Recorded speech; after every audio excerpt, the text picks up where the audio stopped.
നമസ്കാരം എല്ലാ കൂട്ടുകാർക്കും ലിസ്മിയുടെ പുതിയൊരു വീഡിയോയിലേക്ക് സ്വാഗതം. നമ്മൾ ഇന്ന് നോക്കാൻ പോകുന്നത് സോങ് ഓഫ് ദ റെയിൻ എന്ന് പറയുന്ന ചാപ്റ്ററിനകത്ത് ടെക്സ്റ്റൽ ക്വസ്റ്റ്യൻസ് ആൻഡ് ആൻസേഴ്സ് ആണ്.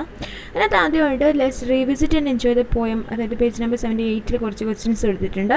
Question number 1, who is I refer to in the poem? ആരാണ് ഇവിടെ ഞാൻ എന്ന കവിതയിൽ ഇങ്ങനെ പറയുന്നത്? കവി ആരെയാണ് ഞാൻ എന്ന് പറയുന്നത്?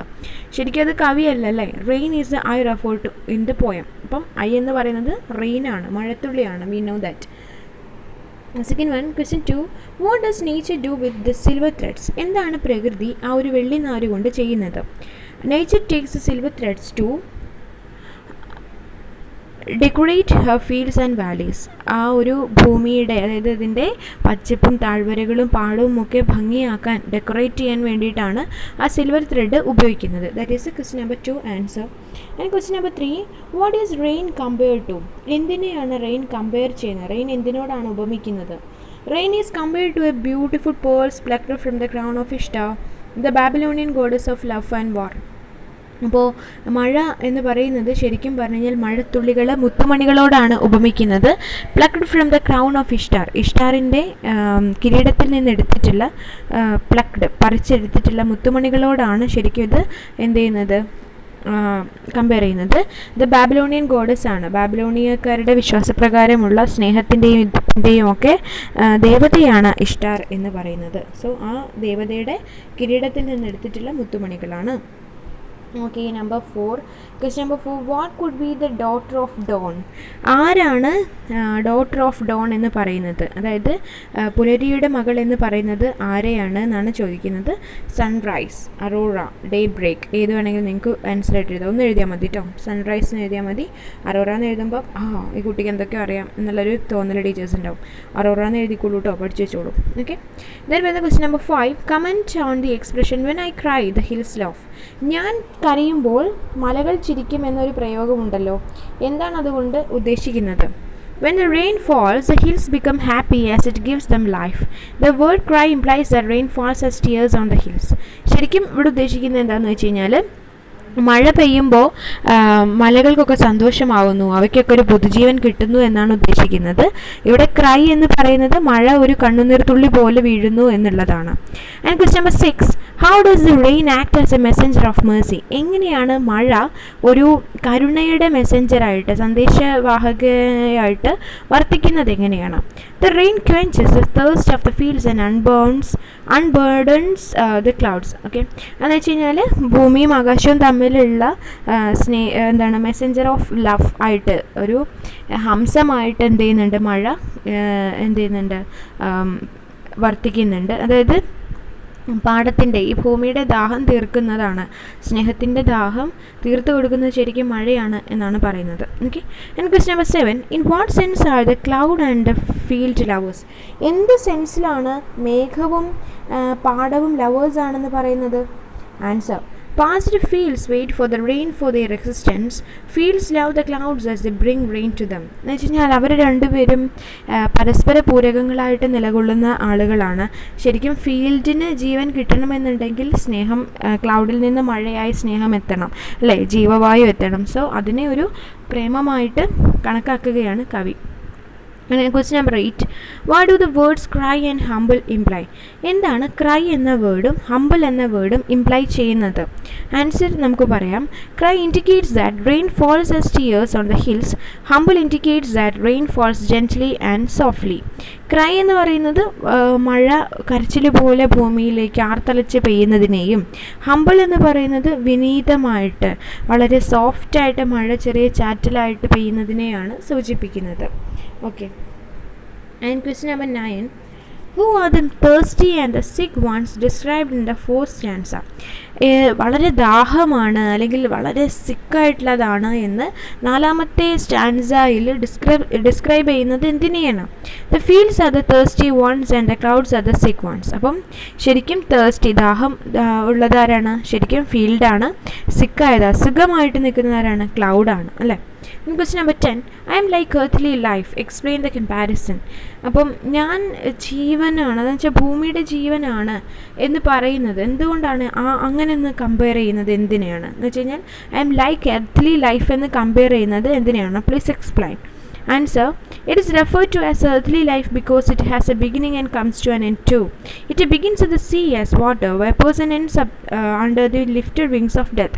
അല്ലേ, ഭൂമിയിൽ തന്നെ ജനിച്ച് ഭൂമിയിൽ തന്നെ വീണ് മരിക്കുകയാണ് മഴത്തുള്ളി. അതുകൊണ്ട് ഞാൻ ഭൂമിയിൽ നിന്ന് എനിക്ക് ജീവൻ തരുന്നത് എർത്താണെന്നും മഴ പറയുന്നത് കറക്റ്റ് അല്ലേ? എന്നുവെച്ചാൽ കടലിൽ നിന്ന് ജനിക്കുകയും പിന്നീട് ഭൂമിയിലേക്ക് ഫീൽഡിലേക്ക് വന്ന് മണ്ണിലടിയുകയും ചെയ്യുകയാണ് മഴത്തുള്ളികളുടെ ഒരു ലൈഫ് സൈക്കിൾ എന്ന് പറയുന്നത്. So you can write like this. Okay. And next question number 11. I am daughter silver threads is an example of a first person narration. Identify similar lines from the first two stanzas. ഞാൻ വെള്ളിനാര് പോലെയാണ് എന്ന് പറയുന്നുണ്ട്. എന്ന് വെച്ച് കഴിഞ്ഞാൽ ഞാൻ എന്നാണ് പറയുന്നത്. ഞാൻ എന്ന് പറയുന്നതിനെ ഫസ്റ്റ് പേഴ്സൺ എന്ന് പറയും. ഓക്കെ, അതായത് ഞാൻ എന്നെക്കുറിച്ച് ഇങ്ങനെ പറയല്ലേ, അപ്പോൾ അതിനെ ഫസ്റ്റ് പേഴ്സൺ നറേറ്റീവ് എന്നാണ് പറയുന്നത്. ഇനിയിപ്പം അവൻ്റെ അല്ലെങ്കിൽ അവളുടെ കഥ എന്നൊക്കെ പറഞ്ഞു കഴിഞ്ഞാൽ തേർഡ് പേഴ്സൺ ആയിട്ട് മാറും. ഓക്കെ, അപ്പോൾ നീ എന്ന് പറയുമ്പോൾ അത് സെക്കൻഡ് പേഴ്സണാണ്. അത് ഞാൻ നിങ്ങൾക്ക് പറഞ്ഞുതരാം കേട്ടോ. ആ ഗ്രാമറിൽ നിങ്ങളൊന്ന് പഠിക്കാം. അപ്പം ഞാൻ എന്നുള്ളത് എപ്പോഴും ഫസ്റ്റ് പേഴ്സൺ ആണെന്ന് ആലോചിക്കാം. എന്ന് വെച്ചാൽ ഞാൻ എന്നുള്ളതിനൊരു പ്രത്യേക സ്ഥാനം തന്നെയാണ് ഇംഗ്ലീഷിൽ കൊടുത്തിട്ടുള്ളത് കേട്ടോ. അപ്പം identify similar lines from the first two stanzas. അതുപോലുള്ള വരികൾ ആദ്യത്തെ രണ്ട് സ്റ്റാൻസിൽ നിന്ന് എടുത്തെഴുതാനാണ് പറഞ്ഞിരിക്കുന്നത്. I am beautiful pearls plucked from the crown of Ishtar by the daughter of dawn. അല്ലേ, ഞാൻ മുത്തുമണികളാണ്, ഇഷ്ടാറിൻ്റെ കിരീടത്തിലെ മുത്തുമണികളാണെന്ന് പറയുന്നുണ്ട്. So you can write like this. Then activity 1 page number 78 വരുന്നത് the poet compares the rain to many things. Look at the following expressions. I am like earthly life. I am beautiful pearls. In what way are the comparisons different? Comment on the poetic devices used. അപ്പോൾ പറഞ്ഞിരിക്കുന്നത് ഒരുപാട് poetic devices ഉപയോഗിച്ചിട്ടുണ്ട് poetic കവിതയിൽ അല്ലേ. First person നറേറ്റീവായിട്ടും ഒരുപാട് അലങ്കാര പ്രയോഗങ്ങളും ഉപമകളും ഒക്കെ ഉപയോഗിച്ചിട്ടുണ്ട്. അപ്പം ഇതിലെ പോയറ്റിക് ഡിവൈസസിനെ കുറിച്ചിട്ട് ഒരു 2 വരി നിങ്ങളോട് പറയുകയാണ്. ഓക്കെ, അപ്പോൾ നിങ്ങൾക്ക് എഴുതാം. I am like earthly life is an example of simile where we find the comparison is direct. അല്ലേ, ഐ എം ലൈക്ക് എന്ന വാക്ക് ഉപയോഗിച്ചുകൊണ്ട് 2 വ്യത്യസ്ത വസ്തുക്കളെ കമ്പയർ ചെയ്യുന്നതിനെയാണ് നമ്മൾ എന്ത് പറയുന്നത്, സിമിലി എന്ന് പറയുന്നത് അല്ലേ. ഞാൻ ഒരു കവിതയിൽ പറഞ്ഞു തന്നു, സോങ് ഓഫ് എ ഡ്രീമിൽ നമ്മൾ പഠിച്ചതാണ്. മുത്തുപോലെ, മൂവന്തി പോലെ എന്നുള്ള വാക്കിന് പകരം ഉപയോഗിക്കുന്ന ഇംഗ്ലീഷ് വാക്കുകളാണ് ആസ് ഓർ ലൈക്ക്. അതിനകത്ത് ലൈക്ക് വെച്ചുകൊണ്ട് നമ്മൾ അതുപോലെയാണ് എന്ന് പറയില്ലേ, അപ്പം അതിനെ നമ്മൾ സിമിലി ആയിട്ടാണ് കണക്കാക്കുന്നത്. And I am beautiful purse it is example of metaphor. അല്ലേ, ഞാൻ സിംഹത്തെ പോലെയാണ് എന്ന് പറഞ്ഞാൽ അത് സിമിലിയും, ഞാൻ സിംഹം തന്നെയാണ് എന്ന് പറഞ്ഞു കഴിഞ്ഞാൽ അത് മെറ്റഫറുമാണ്.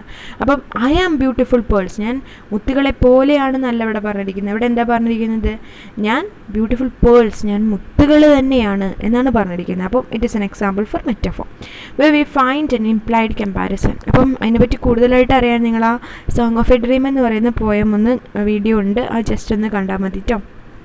Then pick out the metaphorical expressions in the poem. താഴെ തന്നിരിക്കുന്നതിൽ നിന്ന് മെറ്റഫേഴ്സ് എടുത്തെഴുതാനാണ് പറഞ്ഞിരിക്കുന്നത്. എന്ന് വെച്ച് കഴിഞ്ഞാൽ കവിതയിൽ നിന്ന് എടുത്തെഴുതാനാണ് പറഞ്ഞിരിക്കുന്നത് കേട്ടോ. അപ്പോൾ നിങ്ങൾക്ക് ഇതൊക്കെ ഇതിനകത്തുള്ള മെറ്റഫേഴ്സാണ്. I am sigh of the sea, ഞാൻ കടലിൻ്റെ നിശ്വാസമാണ്. I am the daughter of the field, laughter of the field, ഞാൻ പാടം അല്ലെങ്കിൽ ഈ ഭൂമിയുടെ ചിരിയാണ് എന്ന് പറയുന്നു. I am daughter silver threads, ഞാൻ എന്താണ്, ഡോട്ടർ സിൽവർ ത്രെഡ്സ് ആണ്. I am beautiful pearls plucked from the crown of Ishtar. My announcement is a welcome song. ഇതൊക്കെ മെറ്റഫേഴ്സിന് എക്സാമ്പിളാണ്. You can write. അടുത്ത ചോദ്യം. I am beautiful pearls plucked from the crown of Ishtar by the daughter of dawn to embellish the gardens. Can't you visualize the image of beautiful pearls while reading this stanza?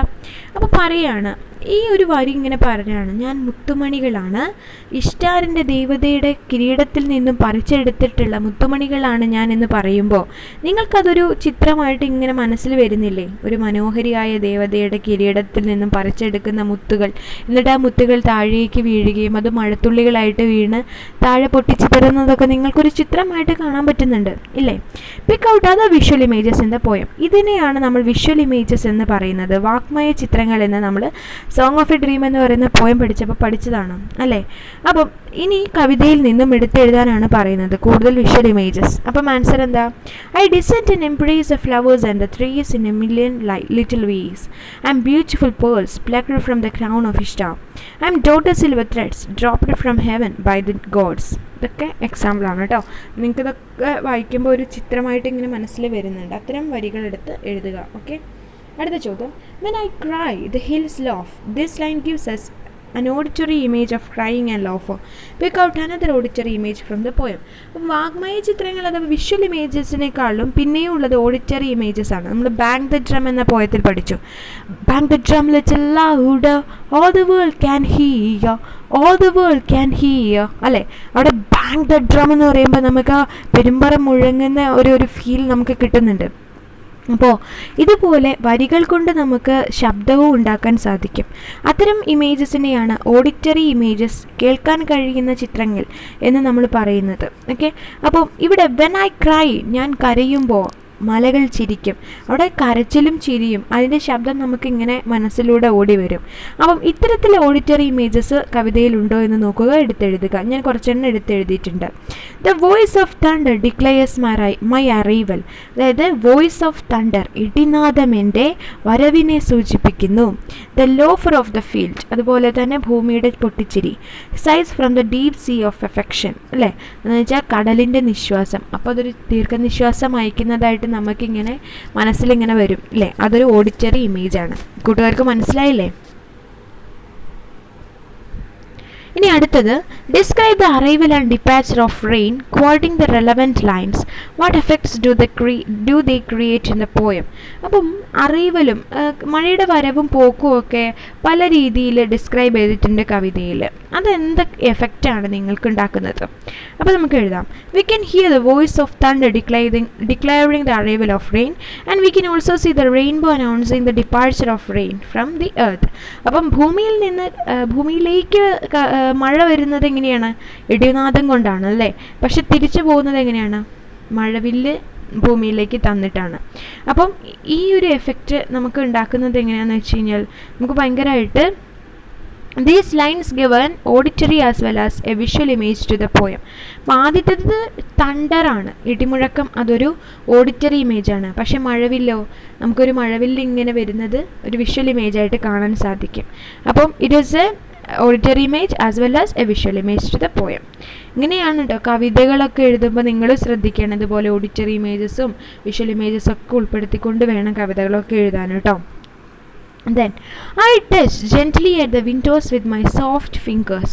Does the rain have fingers? അപ്പം ചോദിക്കുകയാണ്, I touch gently at the Windows with my soft fingers.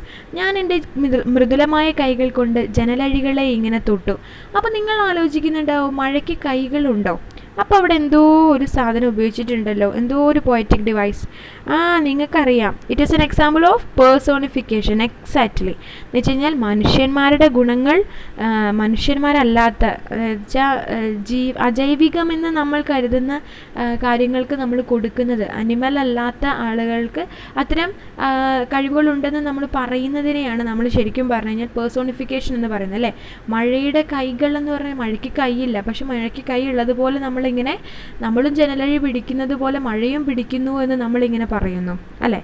അപ്പം അത് അത്തരത്തിലുള്ളതാണ് personification. Okay, ഇനി ഒരുപാട് personification ഉണ്ട്. When I cry, ഞാൻ കരയുമ്പോൾ the hills laugh, മലകൾ ചിരിക്കും. മല എന്ന് പറഞ്ഞു കഴിഞ്ഞാൽ ചിരിക്കുമോ? ഏതെങ്കിലും മല ചിരിക്കുന്നത് നിങ്ങൾ കണ്ടിട്ടുണ്ടോ? പക്ഷെ ആ മല എന്ന് പറയുന്ന ജീവനില്ലാത്തൊരു വസ്തു പൊട്ടിച്ചിരിക്കുന്നതായിട്ട്, സന്തോഷിക്കുന്നതായിട്ട് നമ്മളങ്ങനെ ഇമാജിൻ ചെയ്യുകയാണ്. അതാണ് പേഴ്സോണിഫിക്കേഷൻ. വെൻ ഐ ക്രൈ, മഴയാണ് പറയുന്നത്. ഞാൻ കരയുമ്പോൾ, മഴ കരയുമോ? മഴ ഇങ്ങനെ പെയ്യുന്നല്ലേ ഉള്ളൂ, പക്ഷെ മഴയുടെ പെയ്യലിനെ നമ്മൾ കരച്ചിലായിട്ട് പറയാം. അപ്പം പേഴ്സോണിഫിക്കേഷനാണ്. When I humble myself, humble എന്ന് പറഞ്ഞു കഴിഞ്ഞാൽ ഞാൻ വിനയത്തോടു കൂടി തലകുനിക്കുമ്പോൾ ദി ഫ്ലവേഴ്സ് റിജോയ്സ്, പൂക്കൾ എന്ത് ചെയ്യുന്നു? സന്തോഷിക്കുന്നു. പൂക്കൾ സന്തോഷിക്കുന്നുണ്ടെന്ന് എന്താ? പൂക്കൾ സന്തോഷിക്കുന്നുണ്ട് നമുക്ക് പറയാൻ പറ്റുമോ? സന്തോഷിക്കുന്ന മനുഷ്യന്മാരാണ്, അല്ലേ. പക്ഷെ പൂക്കൾ സന്തോഷിക്കുന്നു എന്ന് നമ്മൾ പറയുന്നതിനർത്ഥം പൂക്കൾക്ക് മനുഷ്യൻ്റെ ഗുണം കൊടുക്കുകയാണ്. I descend and embrace the flowers, ഞാൻ താഴേക്ക് വന്ന് പൂക്കളെ കെട്ടിപ്പിടിക്കുന്നു. മഴയ്ക്ക് കെട്ടിപ്പിടിക്കാൻ സാധിക്കുമോ? മനുഷ്യരല്ലേ കെട്ടിപ്പിടിക്കാറുള്ളൂ. അപ്പോൾ മനുഷ്യൻ്റെ ഗുണം കൊടുക്കുകയാണ്. അതുപോലെ I quench the thirst of one, I cure the ailment of the other, I touch gently at the windows. ഇതെല്ലാം ഞാൻ ശമിപ്പിക്കുന്നു, ദാഹം ശമിപ്പിക്കുന്നു, ഞാൻ മുറിവുണക്കുന്നു എന്നെല്ലാം പറയുമ്പോൾ ഇതൊക്കെ മനുഷ്യർ ചെയ്യുന്ന കാര്യങ്ങളാണ്, അല്ലേ. അപ്പം നമ്മളല്ലേ ഓയിൽമെൻ്റൊക്കെ പരത്തി കൊടുക്കുന്നത് അല്ലേ? പക്ഷെ അത് മഴ ചെയ്യുന്നത് പോലെ നമ്മളോട് പറയുന്നു. ഒക്കെ എക്സാമ്പിൾ ഫോർ പേഴ്സോണിഫിക്കേഷൻ, മറന്നു പോകരുത് കേട്ടോ. ഇനി read the following lines. I am beautiful pearls plucked from the crown of Ishtar. I am a messenger of mercy. ഇതുപോലെ കൂടുതൽ വാചകങ്ങൾ എടുത്തെഴുതാനാണ് പറയുന്നത്. I am beautiful pearls plucked from the crown of Ishtar അല്ലേ? അപ്പം I am a messenger of mercy and I am daughter silver threads dropped from heaven, crown of Ishtar by the daughter of dawn. അവൻ ബാക്കി എഴുതാനുള്ളതാണ്. This is the answer. Okay.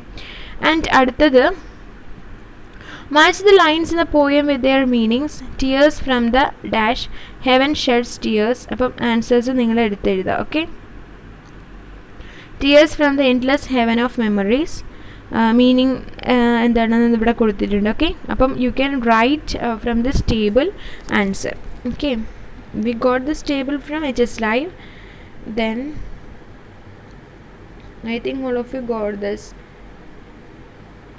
ഇനി അടുത്തത് check whether true or false, give the correct expressions for the false statements if any. ഇപ്പോൾ തന്നിട്ടുള്ള എക്സ്പ്രഷൻസിൽ true ആണോ false ആണോ എന്ന് എഴുതുക. അതിനകത്ത് അത് രണ്ടോ അല്ലെങ്കിൽ കറക്ഷൻ വേണമെങ്കിൽ അത് എഴുതുക കേട്ടോ. The tone and mood of the poem reflects the rain's love for the earth.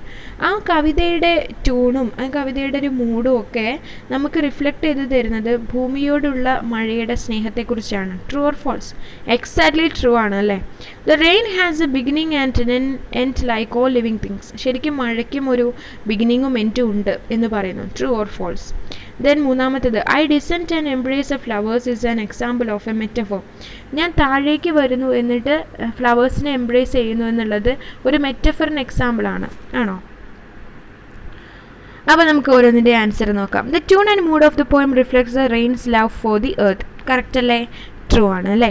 ഇനി അടുത്തത് the rain has a beginning and end like all living things അല്ലേ? കടലിൽ നിന്ന് ഉത്ഭവിക്കുന്നു, പിന്നീട് മണ്ണിലേക്ക് അടിഞ്ഞു ചേരുന്നു. അപ്പോൾ ട്രൂ ആണ്, കറക്റ്റ്. മറ്റേത് I descend and embrace a flowers is an example of a metaphor. False ആണ്. കറക്റ്റ് ആൻസർ എന്താ? It's an example for personification. ഞാൻ താഴെ വന്ന് കെട്ടിപ്പിടിക്കുന്നു എന്നാണ് പറയുന്നത്. അപ്പോൾ ഒരു മനുഷ്യൻ ചെയ്യുന്നൊരു കാര്യം പോലെയാണ് പറയുന്നത് അല്ലേ? അപ്പോൾ it is not an example for metaphor, it is an example for personification. You can write that in the fourth row I think. Then now let's prepare an appreciation of the poem. The beginning is given. അപ്പം നിങ്ങൾക്ക് ഒരു appreciation, പോയതിൻ്റെ appreciation പഠിച്ചു വെക്കാതെ വേറെ ഒരു നിവൃത്തിയില്ല. ഏത് പോയം വേണമെങ്കിലും നിങ്ങൾക്ക് പരീക്ഷയ്ക്ക് ചോദിക്കാം. അപ്പോൾ അപ്രിസിയേഷൻ ഒറ്റയ്ക്ക് എഴുതി നോക്കുക. ഇതൊരു എക്സാമ്പിളാണ്. You can read and write. Silver threads dropped from heaven by the gods. Okay. Which nature takes away to adorn her fields and valleys. She is beautiful pearls plucked from the daughter of dawn, from the crown of the goddess of love. The clouds and fields are lovers, and rain is a messenger between them. By pouring out the water, rain cures the cloud, and by coming down to the ground, she quenches the thirst of the field. The voice of thunder declares her arrival, and the rainbow her departure. When her cries come down from the skies, the hills laugh. When she reaches the ground, the flowers rejoice. And when she has seeped down deep into the soil, all things feel very happy. Rain emerges from the heart of the sea and soars high with the breeze. When she sees a field in need, she descends and embraces it, and the flowers bloom. Rain emerges from the heart of the sea and soars high with the breeze. When she sees a field in need, she descends and embraces it, and the flowers bloom and trees grow. So likewise you can write. Please look into this and write. Okay. Appreciation കുറച്ച് 2-3 paragraph ഉണ്ടാവും. Okay.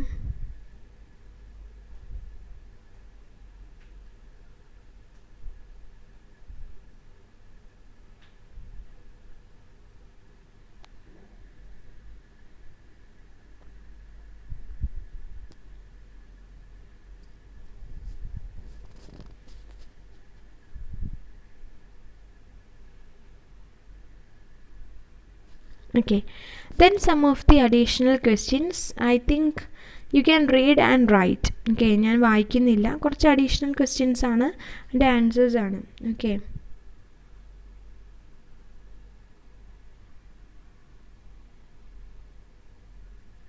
എങ്ങനെയാണ് മഴ അവനെ തന്നെ define ചെയ്യുന്നത് എന്നാണ്. I am beautiful pearls name the poetic devices used in the line. അതുപോലെ why has nature adopted the rain? And then when I cry the hills laugh, when I humble myself the flowers rejoice. So read the extract given and answer the questions that follow. Lines തന്നിട്ട് ഇതിനകത്ത് നിന്ന് ചോദ്യങ്ങൾ ചോദിക്കുകയാണ് കേട്ടോ. Then question number 5, how does it fall from the endless heaven of memories? And why does the rain sigh from the deep sea? And question number 6, when the rain pours, what happens? Why is the rain divine? Then mention a few million little ways in which the rain embraces flowers and trees. All can hear, but only the sensitive can understand. What does a poet want to convey? It is an interesting question. ചിലപ്പോൾ ചോദിച്ചേക്കാം, പക്ഷേ നിങ്ങളുടെ age ലെവലിനേക്കാളും കൂടുതലായിട്ട് നമുക്ക് എഴുതാൻ പറ്റുന്നൊരു ആൻസറാണ് അത്. Okay.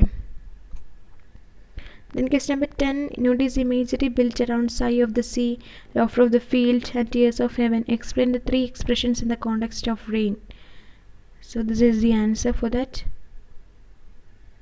Question number 11, so with love sighs from the deep sea of affection.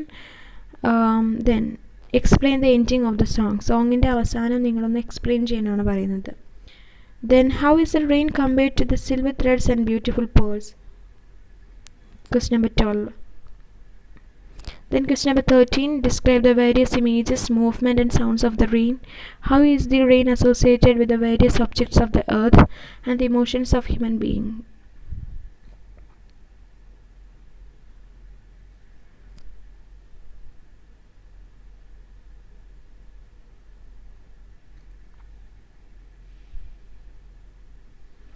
Then some of the examples of different poems related with rain. The Art of Rain by Mitchell D. You can read and enjoy.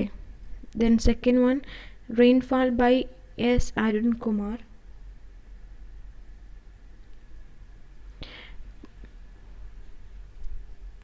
Okay. So I think നമ്മൾ complete ചെയ്തിട്ടുണ്ട് song of the rain എന്ന് പറയുന്ന പോയത്തിൻ്റെ complete textual activities. I think all of you understood, and നമുക്ക് അടുത്ത വീഡിയോയിൽ meet ചെയ്യാം. Thank you so much.